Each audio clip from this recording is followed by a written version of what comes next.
Yes sir. Calcium की बात तो हम लोगों ने यस्टरडे क्लास में की थी. In this class we will discuss about the yes sir. different calcium glands and metabolism. hormones which are associated with the nervous control for endocrine control for this calcium homeostasis. ठीक है. तो basically ये picture देखो, जैसे thyroid gland है, parathyroid gland, जो कि parathyroid hormone secrete करता है और थ्रूआउट्स किडनी विटामिन डी और ये प्रोवाइड करता है आपको बोन्स को. ठीक है. और at the same time parathormone भी जो है बोन्स को सप्लाई करता है और मेंटेन करता है होम्योस्टेसिस. ठीक है. रिगार्डिंग कैल्शियम और फास्फोरस का. तो किडनी बिल्कुल that is related with this parathormone, और definitely it will increase the calcium reabsorption under the presence of this parathormone, and at the same time ये फॉस्फेट रीअब्जॉर्प्शन को decrease करता है. ठीक है. और इसके साथ साथ विटामिन डी जो है इसको एक्टिवेट करता है. तो विटामिन डी फिर बोन्स में जाता है और अलोंग विथ कैल्शियम बोन्स को एक तरह से मजबूती देता है और उसको मतलब नॉर्मल फंक्शनिंग के लिए प्रोवोक करता है. तो बेसिकली जो पैराथायराइड हार्मोन है that are consisting of 4 glands. ठीक है. Located on the dorsal side of the thyroid, pair में होता है ये. ठीक है. So the blood supply to the parathyroid gland is from the thyroid arteries. जैसे कि थायराइड आर्टरीज जैसे कह सकते हो थायराइड ग्लैंड में ही ये पैराथायराइड ग्लैंड प्रेजेंट होता है. ठीक. तो इसलिए इसकी जो सप्लाईज वगैरह होती है और जो इनर्वेशन होती है ऑलमोस्ट जो थायराइड ग्लैंड की होती है सेम पैराथायराइड ग्लैंड की होती है. बस दोनों का फंक्शन थोड़ा सा अलग है. एक डायरेक्ट मेटाबॉलिज्म में है और एक बेसिकली होम्योस्टेसिस में या फिर समवॉट मेटाबॉलिज्म में है. इसलिए दोनों थोड़ा डिफर है. ठीक है. तो basically this parathyroid affects the metabolism of calcium and phosphorus. Partially इसमें सपोर्ट करती है. So at the same time, it also promotes moving of calcium ions from bones into blood. ठीक. मतलब जब कभी ब्लड में अगर कैल्शियम लेवल की कमी हो जाती है तो ये जो पैराथायराइड हार्मोन्स होते हैं ये कैल्शियम आयन को सिक्वेस्ट्रेट करते हैं from bones towards the blood, ताकि ब्लड का जो पीएच है और उसकी जो कंप्लीट फंक्शन है वो मेंटेन रहे. ठीक है. और उससे होम्योस्टेसिस एनिमल्स की मेंटेन रहती है. The third point is that it also inhibits reabsorption of phosphorus in kidneys. क्यों? Because it will decrease the content of phosphorus in blood. ठीक है. Due to its excretion with urine. तो जो excretion होती है urine में उसके लिए क्या करता है, जो फॉस्फोरस का जो रीअब्जॉर्प्शन होता है किडनी में उसको इनहिबिट करता है. ठीक है. This parathyroid hormone they also stimulates the absorption of calcium in the intestine. ठीक है. किडनी में और इंटेस्टाइन में ये दोनों जगह ये स्टिमुलेट करता है और रीअब्जॉर्ब कराता है कैल्शियम आयंस का, जिससे फिर ये वापस ब्लड में जाए और होम्योस्टेसिस को मेंटेन करके रख सके. तो बेसिकली जो पैराथायराइड हार्मोन की बात करें तो they are having chief cells. ठीक है. That secrete parathormone. और सेकेंड थिंग है दैट इज ऑक्सीफिल सेल्स. तो ये क्या करता है, ये डिजेनरेट करता है चीप सेल्स को. मतलब चीप सेल्स को एक तरह से उसको समाप्त करते हैं. समाप्त नहीं, उसको मतलब एक तरह से मेंटेन करके रखता है. मतलब जब उसकी जरूरत होती है पैराथार्मोन की तो चीप सेल एक्शन में आता है, और अगर ज्यादा हो गया तो फिर ऑक्सीफिल सेल्स चीप सेल्स को कंट्रोल करता है. ठीक. मैकेनिज्म की बात करते हैं तो whenever there is increase in extracellular calcium concentration. ठीक है. जब कभी भी एक्स्ट्रा सेलुलर पार्ट में कंपार्टमेंट में अगर कैल्शियम कंसंट्रेशन इंक्रीज करता है, इसका मतलब कि कैल्शियम आयन जो है that will binds towards the receptors, और ये क्या करता है, दैट एक्टिवेट्स द फॉस्फोलाइपेज सी. ठीक है. फॉस्फोलाइपेज सी को एक्टिवेट करता है कैल्शियम रिसेप्टर्स के साथ बाइंड करके। मतलब जब ज्यादा हो गया एक्स्ट्रा सेलुलर में, अगर ज्यादा है कैल्शियम तो it will bind with the receptors and activates phospholipase C and it increase the level of different calcium ions और IPO4। ठीक है, इनऑर्गेनिक फास्फोरस जो है इसको इंक्रीज कराता है। इससे क्या होता है, जो पैराथॉर्मोन का सिक्रेशन है, ठीक है, उसको इनहिबिट करता है। मतलब just it regulates the secretion of parathormone. So when extracellular calcium ions is decreased, ठीक है, अब extracellular calcium ion concentration अगर कम हो जाती है तब वहां क्या होगी, जो रिसेप्टर के साथ जो बाइंडिंग हो रही है कैल्शियम आयंस की, दैट विल आल्सो डिक्रीज। तो उस समय क्या होगा, उसको मेंटेन करने के लिए फिर पैराथॉर्मोन की सिक्रेशन अपने आप शुरू रहेगी, ठीक है, बढ़ जाएगी, एक्टिव हो जाएगी।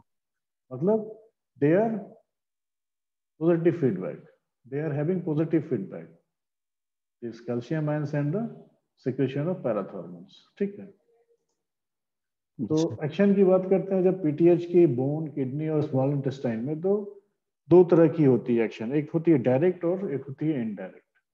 तो जैसा देख सकते हो ऑलमोस्ट दोनों एक दूसरे से मतलब रिलेटेड है, ठीक, डायरेक्ट वर्सेस इनडायरेक्ट। तो जब बोन पे एक्शन की बात करते हैं तो पीटीएच जो है इसके रिसेप्टर्स जो होते हैं वो ऑस्टियोब्लास्ट पर होते हैं, ठीक है। तो क्या होता है, initial bone formation, bone formation शुरू हो जाता है, ठीक है, इनिशिएट हो जाता है, that is the direct action. मतलब पीटीएच ऑस्टियोब्लास्ट सेल्स पे एक्ट किया और बोन फॉर्मेशन शुरू हो गई। इसके बाद क्या होता है इनडायरेक्ट एक्शन इसका, देखो कि bone reabsorption via cytokines from osteoblast, ठीक है, बोन की रीअब्जॉर्प्शन होती है साइटोकाइंस के थ्रू, जो भी ऑस्टियोब्लास्ट सेल्स पर है उससे। तो अब क्या हुआ overall effect, it will promote bone reabsorption and increase calcium concentration, ठीक है। आखिर जो ब्लड को कैल्शियम मिलनी है या फिर बोन्स को कैल्शियम मिलनी है मजबूती के लिए, होमियोस्टेसिस मेंटेन करने के लिए, वो कहाँ से आएगी, तो पहले बोन का फॉर्मेशन करेगी, देन बोन से रीअब्सॉर्ब करेगी, ठीक है। अगर बोन में है जरूरत तो वहां रहेगी, अगर उससे ज्यादा हो गया तो it will move towards the blood, ठीक है, तो उससे होमियोस्टेसिस मेंटेन होती है। इसके साथ साथ क्या होता है, जो PO4 एब्जॉर्प्शन है उसको भी इनहिबिट करता है। मतलब सोडियम फॉस्फेट जो है को ट्रांसपोर्ट को, जो पीसीटी में होती है, ठीक है, इस को ट्रांसपोर्टेशन को ये इनहिबिट करता है, बिकॉज कैल्शियम PO4 जो है वहां वो लेस कॉम्प्लेक्स होता है। मतलब जो फॉस्फोरिलेशन होता है that is not completely being carried out with calcium, ठीक है, क्योंकि ये कम होती है कैल्शियम आयन वहां। तो क्या होता है, it will lead with the inhibition of sodium. तो इससे क्या होगा, जो प्लाज्मा का कैल्शियम है वो वहां बढ़ जाएगा। मतलब ये पीसीटी की बात कर रहे हैं। डीसीटी में क्या होगा, क्योंकि यहाँ कम हो गया तो ये जो मतलब रीअब्जॉर्प्शन जो होनी है कैल्शियम की, वो कहीं तो होगी ना फिर, तो that will done towards the DCT, ठीक है। प्रॉक्सिमल कन्वोल्यूटेड ट्यूबुल्स में सोडियम PO4 को ट्रांसपोर्ट जो है वो इनहिबिट हो जाएगा, और कैल्शियम PO4 का जो कॉम्प्लेक्स है दैट विल बी, मतलब थोड़ा सा वो क्या बोलो कॉम्प्लिकेटेड है, तो that will increase the plasma calcium level. और जब कैल्शियम जब एक बार बन गई तो और स्टिमुलेट होगी इसकी रीअब्जॉर्प्शन ऑन द डीसीटी। मतलब phosphaturia plus calcium ions, and when it will reabsorb then it will gives the increase concentration of calcium ions, ठीक है। फॉस्फेटेरिया और कैल्शियम आयंस का जब रीअब्जॉर्प्शन होगा मतलब कंसंट्रेशन जो कैल्शियम आयंस के दैट विल इंक्रीज, ठीक है। ये COPO4 जो है वो बढ़ जाएगा फिर वहां। मतलब ये जब बढ़ेगा तो कैल्शियम आयंस का कंसंट्रेशन बढ़ेगा। एक इनडायरेक्ट स्मॉल इंटेस्टाइन में एक्शन देख सकते हो कि it stimulates calcium ions reabsorption via activation of vitamin D. पहले भी जानते हो कि कैल्शियम और विटामिन डी का एक बड़ा ही अच्छा पॉजिटिव तालमेल बना हुआ है, ठीक है। मतलब अगर एक कैल्शियम आयंस का रीअब्जॉर्प्शन होना है तो वहां विटामिन डी का रहना बहुत जरूरी है, ठीक है।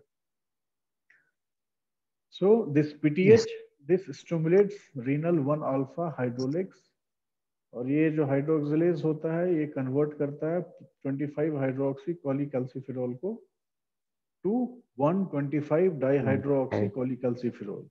और जो ये चेंज होता है 25 से 125 पे जो होता है, तो that will leads to stimulate the intestinal calcium ions absorption. मतलब जो स्ट्रक्चर है उसमें थोड़ा सा चेंज होता है, ठीक है। तो उससे क्या होता है, जो नॉर्मल कैल्शियम आयंस है वो बढ़ना शुरू हो जाते हैं, या फिर उनकी एब्जॉर्प्शन शुरू हो जाती है। तो थोड़े से स्ट्रक्चर में चेंज करके we are getting the fruitful output। तो कहने का मतलब यही है कि जैसे स्मॉल इंटेस्टाइन में ये जो कंडीशंस होते हैं दैट आर इनडायरेक्ट, और वही किडनी में जो होती है वो डायरेक्ट होती है, ठीक है। तो यहाँ बेसिकली समझाने का ये मतलब है। yes, आप देख सकते हो विटामिन डी का कैसे रोल है कैल्शियम पे। तो विटामिन डी क्या है, दैट इज 7 डिहाइड्रो कोलेस्ट्रॉल। तो कोलेस्ट्रॉल स्किन पे जब यूवी लाइट पड़ती है, ठीक है, तो इट विल चेंज, है ना, और कन्वर्टेड इनटू कोलिकैल्सिफेरॉल। डाइट से भी हमें मिलती है, डाइट से और यूवी लाइट से, दोनों से मिलती है कोलिकैल्सिफेरॉल, और ये ट्रांसफर होता है टुवर्ड्स लीवर, और वहां it will convert it into 25 hydroxy cholecalciferol, ठीक है। फिर कोलिकैल्सिफेरॉल को चेंज किया लीवर में, अब यहाँ से ये किडनी में गई, किडनी में जाने के बाद फिर दो अलग अलग पार्ट होता है, एक एक्टिव फॉर्म में होता है और एक इनएक्टिव फॉर्म। एक्टिव फॉर्म में that is 125 hydroxy cholecalciferol, that is in the active part, और 24-25 जो हो जाएगी दैट इज इनएक्टिव पार्ट। तो इसमें क्या है सबसे important, that is 1 alpha hydroxylase, जो कि इसके साथ मिलता है और इस एक्टिव फॉर्म में इसको चेंज करता है। किसको? डिक्रीज कैल्शियम आयंस को, इंक्रीज पैराथॉर्मोन को, और इंक्रीज फॉस्फेट लेवल को, ठीक है। ये जब रहेगा कैल्शियम आयन डिक्रीज रहेगा तो 1 अल्फा हाइड्रोक्सिलेज से एक्टिव फॉर्म में आ जाएगा, या फॉस्फेट का लेवल जब कम होगा, और जब पैराथॉर्मोन बढ़ेगा, है ना। तो इन सीक्वेंस जो है ये कंप्लीट होनी चाहिए। उसके साथ साथ विटामिन डी का प्रेजेंस बहुत ही जरूरी है, ठीक है। विटामिन डी मेटाबॉलिज्म की जब बात करें तो बेसिकली सनलाइट जो आती है स्किन पे, वही चीज है। 7 डिहाइड्रो कोलिकैल्सिफेरॉल में आ गई, यहाँ से ये D3 में चेंज हो गया, दैट इज एक क्या बोलते हैं उसको, एक्टिव पार्ट हो गया, ठीक है। इसका कोलेस्ट्रॉल का D3 जो है कैल्शियम का एक एक्टिव चीज है, एक्टिव पार्ट है। इस सब्सटेंस में जब आएगा तो ये लीवर पे एक्ट करेगा और it will convert it into 25 hydroxy. फिर ये किडनी में जाएगा, और यहाँ से मतलब अगर चूंकि एक्टिव फॉर्म में फिर कैल्शियम तुम्हारा आ जाता है, तो आइदर ये चला जाएगा इंटेस्टाइन में, और फर्दर इंक्रीज मतलब इनडायरेक्ट एब्जॉर्प्शन के लिए कैल्शियम का इनडायरेक्ट एब्जॉर्प्शन होगा थ्रू इंटेस्टाइन, और डायरेक्ट एब्जॉर्प्शन हो जाएगा through bones in the form of 125 hydroxy D3, ठीक है। तो ये क्या होगा, जब कैल्शियम बोन्स में डायरेक्ट जाएगा तो it will lead to increase the bone mineralization and also maintains the calcium balance, ठीक है। अब ये तो डायरेक्ट सनलाइट से हो गया। दूसरा, डाइटरी सप्लीमेंट से भी जैसे हम लोग कुछ लेते हैं ना, विटामिन डी का मिल्क है, या फिर बहुत सारे टैबलेट्स आते हैं, या फिर कुछ जो भी डाइट सप्लीमेंट है जिसमें विटामिन D3 है, तो that will goes towards the intestine, फिर वहां से इनडायरेक्ट एब्जॉर्प्शन होगा और it will move towards the liver, ठीक है। लीवर में जाएगा और फिर वहां से किडनी होते हुए फिर डायरेक्ट बोन में आ जाएगा, ठीक है। तो ये बेसिक्स हो गया। अब है कि common disease related to vitamin D, मतलब चूंकि जब कैल्शियम की बात करें तो विटामिन डी को हम नहीं छोड़ सकते, है ना, there because they are proportional to each other. So vitamin D अगर नहीं होती है या कम हो जाती है उसकी लेवल, तो what happens, two types of conditions are there. First one is rickets, one another one is osteomalacia. तो रिकेट्स जो होती है ये बेसिकली बच्चे hence में the insufficient amounts of calcium and phosphate mineralization to the growing bones, मतलब young ones का ये बीमारी है रिकेट्स, ठीक है। इसमें क्या होगा, ग्रोथ जो है वो कंप्लीट नहीं हो पाएगी और स्केलेटल डिफॉर्मिटीज मतलब बेंडिंग ऑफ बोन्स में भी अकर, बिकॉज जो मिनरलाइजेशन होनी चाहिए ना बोन में, जो मिनरल्स की रिक्वायरमेंट है वो पूरी नहीं हो पाती है, इस कारण से वो अपने कंप्लीट स्ट्रक्चर पर नहीं रह सकता है, ठीक है। तो it will leads to some deformities in the bones. Second thing is osteomalacia. Osteomalacia, new bone fails to mineralise, ठीक है, और it will leads the bending and softening of weight bearing bones, मतलब स्पेशली जो long bones हैं उन पे ये effect होगा, ठीक है, बिकॉज कैल्शियम के नहीं रहने से, मतलब विटामिन डी के नहीं एक्शन में आने से क्या होगा, कैल्शियम अपना कंप्लीट जो काम है नहीं कर सकता है, वो इनएक्टिव फॉर्म में हो जाएगा।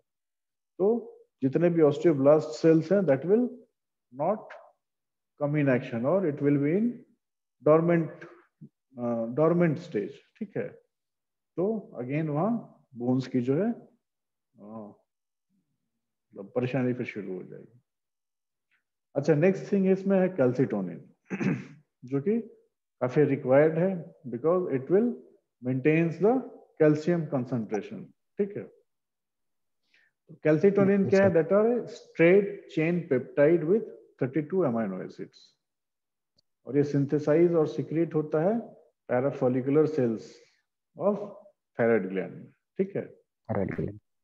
सो कैल्सिटोनिन का मेन काम क्या है, it stimulus for calcitonin secretion is increase plasma calcium ions concentration, ठीक है। कैल्सिटोनिन का सिक्रीशन और उसका स्टिमुलस कहने का मतलब है कि कैल्शियम आयन के कंसंट्रेशन को इंक्रीज कराएगा, ठीक है। So the major action of calcitonin is to inhibit osteoclastic bone, ठीक है। ऑस्टियोक्लास्टिक बोन को रिजॉर्व करेगा और ये क्या करेगा, डिक्रीज करेगा प्लाज्मा में कैल्शियम आयंस कंसंट्रेशन, ठीक है। मतलब अगर कभी भी बोन्स में अगर कम होती है तो प्लाज्मा कैल्शियम आयंस कंसंट्रेशन को वहां कम करेगा और it will send it towards the bones, ठीक है। मतलब जहां जिसकी ज्यादा जरूरत है उसके हिसाब से it will be managed. So calcitonin does not participate in the minute to minute regulation of the plasma calcium ions concentration, ठीक है। लेकिन this calcitonin they have physiological role for calcitonin in humans that is uncertain because neither thyroidectomy मतलब अगर thyroid glands को निकाल दिया जाए तो क्या होगा, कैल्सिटोनिन का लेवल जो है इट विल डिक्रीज, घट जाएगा, या फिर थायराइड ट्यूमर हो गया तो कैल्सिटोनिन का लेवल इंक्रीज कर सकता है, ठीक है। तो इस कारण से क्या होगा, एक कैल्शियम आयंस का जो मेटाबॉलिज्म होती है उसका डीअरेंजमेंट, मतलब वो कोई स्थिर नहीं रहेगा कि क्या हो सकता है, ठीक है। सो इसलिए कैल्सिटोनिन जो है इसका रेगुलेशन सही मायने में बहुत ही जरूरी है for the maintenance of calcium ions concentration in the plasma as well as in the bones, ठीक है। सो ऑलमोस्ट 60%, 67% जो होता है filtered fluid is reabsorb at proximal convoluted tissue, ठीक है। कैल्शियम आयंस का जो भी है किडनीज में ऑलमोस्ट इन द पीसीटी में 67% होता है, और calcium ions reabsorption is tightly coupled to sodium ions reabsorption in the PCT, ठीक है। वहां देखे थे जो फॉस्फेट्स थे उनके साथ कैल्शियम से ज्यादा सोडियम का कॉम्बिनेशन बनता है, ठीक है। तो पीसीटी में सोडियम आयंस रीअब्सॉर्प्शन ज्यादा होगी। सो कैल्शियम हैंडलिंग की जब बात करते हैं किडनीज में या नेफ्रॉन में, तो क्या है यहाँ ALH that is 25% of the filter load of calcium ions is reabsorbed. मतलब 67% पीसीटी में हो गया with the help of sodium ions, और हमारी 25% फिल्टर लोड हो गई नेफ्रॉन में एएलएच के थ्रू, ठीक है। The second thing is mechanism of coupling in the ascending leaf, मतलब यहाँ ऐसे इसको कह सकते हो कि मैकेनिज्म जो होगी कपलिंग की, मतलब असेंडिंग लिम्स में जो कपलिंग होती है तुम्हारी कैल्शियम आयंस की, दैट इज टुवर्ड्स द मतलब लिम्ब पे डिपेंड करता है, ठीक है। असेंडिंग लिम्ब जो है उस पे कि लुमेन में पॉजिटिव पोटेंशियल डिफरेंस आ रही है या नेगेटिव पोटेंशियल डिफरेंस आ रही है, ठीक है, उस पर डिपेंड करती है ये कंप्लीटली। तो बेसिकली जो है देख सकते हो कि अगर पोटेंशियल है इसके साथ तो generated, it will be generated by the sodium potassium और क्लोराइड को ट्रांसपोर्टर, ठीक है। एक ये चीज हो गई, और दूसरी है तुम्हारी लूप डायरेटिक्स। जैसे तुम देख सकते हो ये फ्यूरोसेमाइड जो है that will inhibit calcium ions reabsorption from where they inhibit sodium ions reabsorption, ठीक है।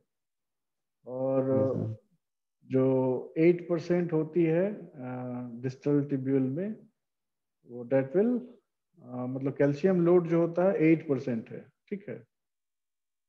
8% calcium load will be taken in the distal tubule, और जो साइट होता है रेगुलेशन ऑफ कैल्शियम आयंस का रीअब्जॉर्प्शन का, दैट इज वो तुम्हारा डीसीटी, ठीक है। So this distal tubule is the only nephron segment in which calcium ions reabsorption is not coupled directly to sodium ions reabsorption.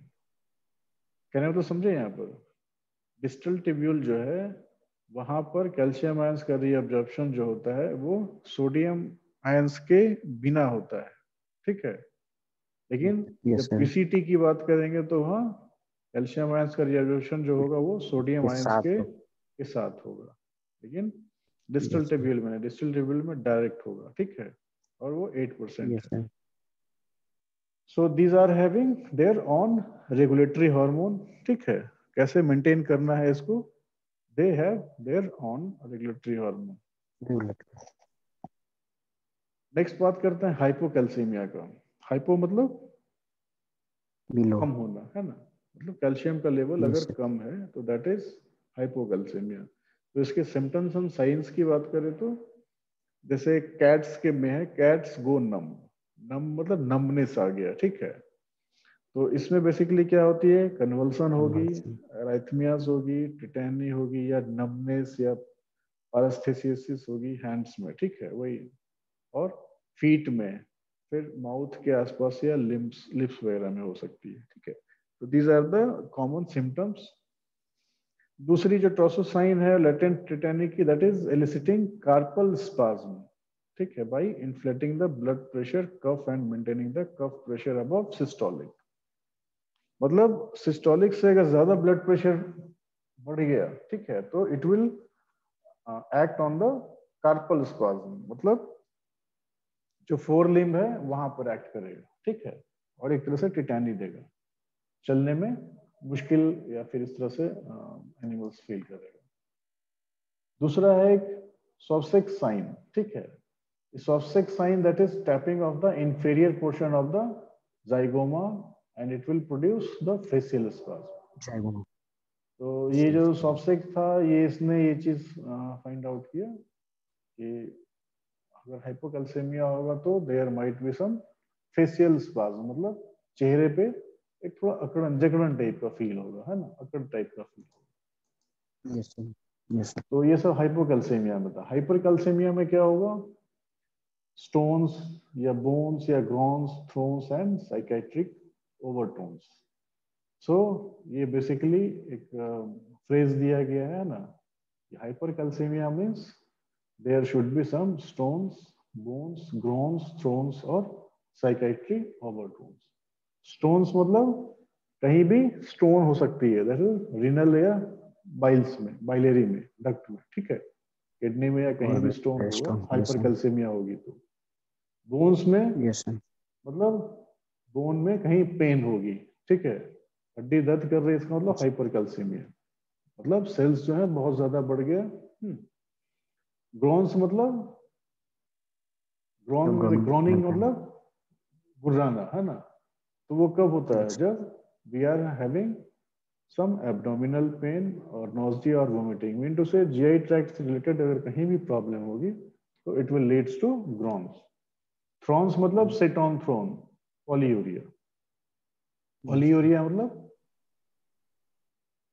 more amount of urine urine में discharge, urine, ठीक है, तो वहाँ thrones मतलब urination में problem होगी, ठीक है।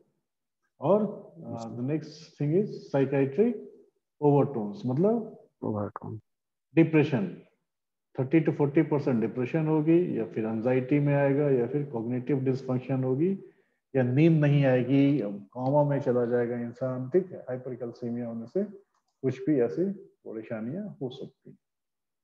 तो ओवरऑल जो समरी है इस पार्ट का, that is calcium is crucial for normal body physiological function and it must be tightly regulated to maintain the physiological stability by interaction between the major organs. मतलब major organ और जो hormones हैं उनके बीच एक interaction और एक normal एक physiological stability होनी जरूरी है, जिससे कि जो कंप्लीट मेटाबॉलिज्म है एनिमल की वो सही रहे। Next point is decrease in calcium level will lead to stimulate parathormone release, ठीक है, कैल्शियम लेवल जब डिक्रीज करेगी तो पैराथॉर्मोन का इंक्रीज होगा, स्टिमुलेट करेगा, और ये स्टिमुलेट करेगा तो क्या होगा, फिर जो बोन से है वहां से कैल्शियम आयंस का रिएब्जॉर्प्शन शुरू करेगा, ठीक है, फ्रॉम किडनी, और जो फास्फोरस फॉस्फेट जो है उसको डिक्रीज करेगा किडनी में, और साथ साथ इनडायरेक्ट वे से GI ट्रैक्ट से calcium will squeezed and flows towards the blood और bone। मतलब जहां भी कैल्शियम लेवल, जैसे प्लाज्मा में कैल्शियम लेवल कम होगा तो पैराथॉर्मोन को ये स्टिमुलेट करेगा, और उससे क्या होगा, बोन्स में रीअब्जॉर्प्शन शुरू होगा, मतलब बोन से calcium ions will transfer towards the blood plasma, ठीक है। ये चीज किडनी से भी होगी और इनडायरेक्टली गैस्ट्रोइंटेस्टाइनल ट्रैक्ट से भी होगी, ठीक है, GIT से। विटामिन डी की बात करें तो same action but increase PO4 reabsorption from kidney, ठीक है। विटामिन डी भी is also required for the normal maintenance of calcium ions, लेकिन अगर किडनी से होती है तो ये PO4 जो फास्फोरस की जो रीअब्जॉर्प्शन है फॉस्फेट्स की वो डायरेक्ट होगी और ज्यादा होगी। और the last point is a calcium imbalance that must be recognized and treated early to prevent any catastrophe। मतलब किसी भी कुछ भयानक स्थिति होने से पहले कैल्शियम के इम्बैलेंस को समझना बहुत ही जरूरी है, अदरवाइज